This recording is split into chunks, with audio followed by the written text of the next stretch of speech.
어떤 통일된 리더십을 가지고 있지 않습니다.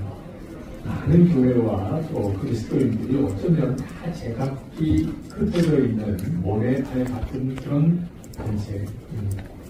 그런데도 지난 20년 동안 기독교회가 어떻게 스스로를 계속 개혁해 오면서 또 하나님의 주신 소명을 감당해 올 수 있었는가, 이것은 엄청난 신비와 또 같은 일입니다. 저는 이 4차 로전 대회와 같이 이와 같은 대회를 통하여 하나님은 어떤 하나의 조직이나 또는 리더십 아니고서도 예수 그리스도께서 주인 되신 그런 교회됨을 지켜볼 수 있었던 것을 깨달았습니다. 그리고 한국교회가 그 점에 대해서 놀랍게 이 문제에 대하여 기쁨을 받아들이게 된 것이죠. 사실 이 4차 로전 대회는 우리 눈에는 보이지 않으시지만 예수 그리스도께서 이렇게 인지하셔서 이 대회를 주관하고 계시고 이끌어가고 계십니다.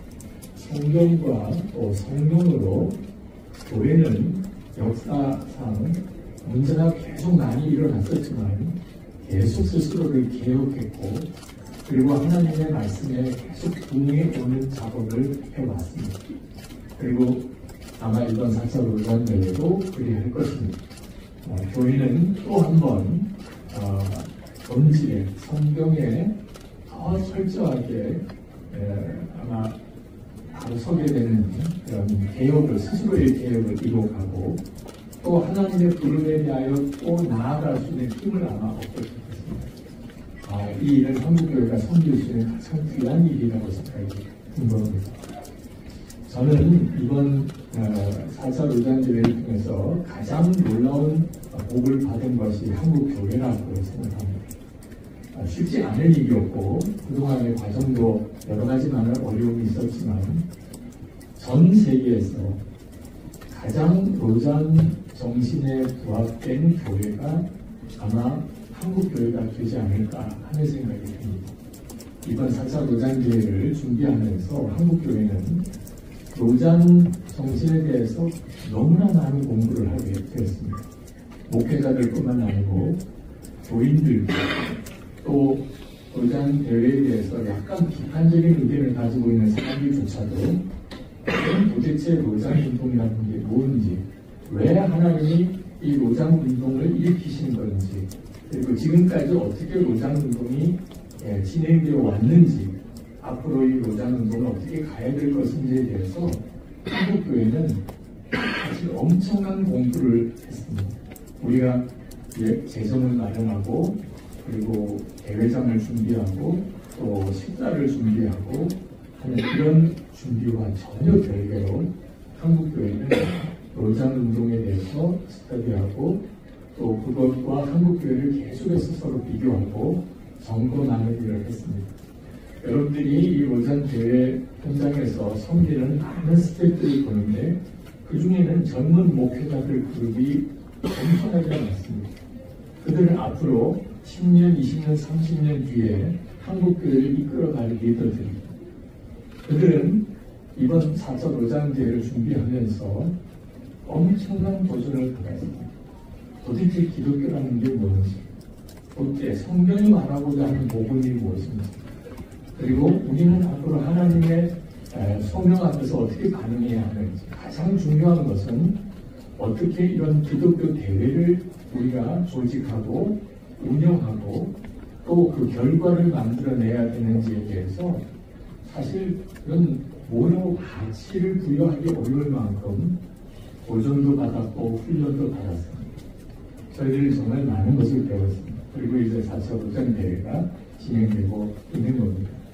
그동안에 목회자들 그룹뿐만 아니고 한국교회 교인들 전체가 사실 지난 2년 동안 이 로전 대회를 위해서 매일 같은 기도문을 받아가면서 같이 기도를 해왔습니다. 한국교회가 섬길 수 있는 가장 놀라운 일이라고 생각합니다.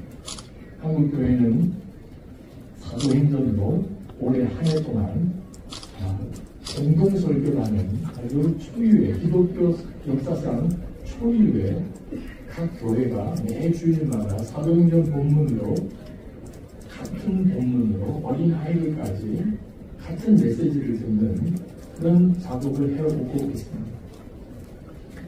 또 하나 중요한 것은 한국교회의 젊은 리더들, 목회자들과 우리 청년 리더들 안에 거룩한 연합이 이루어지게 된 것입니다. 그들은 한국교회를 넘어서 전 세계를 품는 아주 강력한 영적 그룹이 이번 4차 노잔대를 통해서 일어나게 되었습니다. 저는 아주 수고로운 일이고 4차 노잔대를 섬기는 일로 인해서 우리가 치러야 될 어떤 대가가 분명히 있었지만 하나님께서 한국교회를 다시 회복시키시고 다시 일으키시기 위해서 이 대회를 노잔대를 섬기게 하셨다고 있습니다. 그리고 이미 그 결과를 한국교회는 경험하고 있습니다. 한국교회는 영적 각성이 지금 필요한 때입니다. 그러나 어제 결혼식 때부터 하나님께서 한국교회 안에 말할 수 없이 놀라운 일들을 이 땅에서 이루고 계십니다. 그리고 이 일은 반드시 이제 저 북한에 있는 우리 크리스천들 또 북한에 있는 같은 민족 북한을 향한 하나님의 계획을 이루시려고 한국교회를 다시 세워내시는 놀라운 작업을 하고 계시다는 것을 지금까지 또 수많은 선교사님들이 나갔지만 전 세계의 한국교회가 아시아교회와 연합해서 전 세계 교회를 섬길 수 있게 될 것이라고 생각합니다. 그래서 개인적으로는 너무나 큰 기쁨과 감사를 가지고 있습니다. 그래서 정말 겸손한 마음의 연합이 필요하다 하는 것이죠. 그 연합을 이루어내는 주체가 어떤 사람이 되어도 안 되고 어떤 교단이 되어도 안 되고 어느 신학자가 되어도 안 되고 예수 그리스도라고 하는 한 인격이신 그분이 연합의 중심이 되어야 한다는 거죠.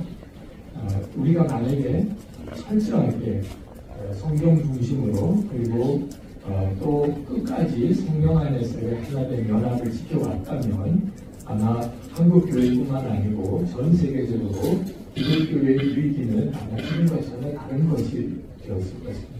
어느 순간에 우리는 성경을 우리의 신앙의 가장 중요한 기준이라고 하는 것에 대해서 좀 흔들리기 시작했고 그리고 성령 안에서 하나됨을 이루는 일에 대하여 우리가 더 철저하지 못했기 때문에 교회는 위기를 자초했다고 생각합니다. 그리고 사회적인 도전 앞에서 저희가 너무나 부끄럽게 되어졌던 거죠.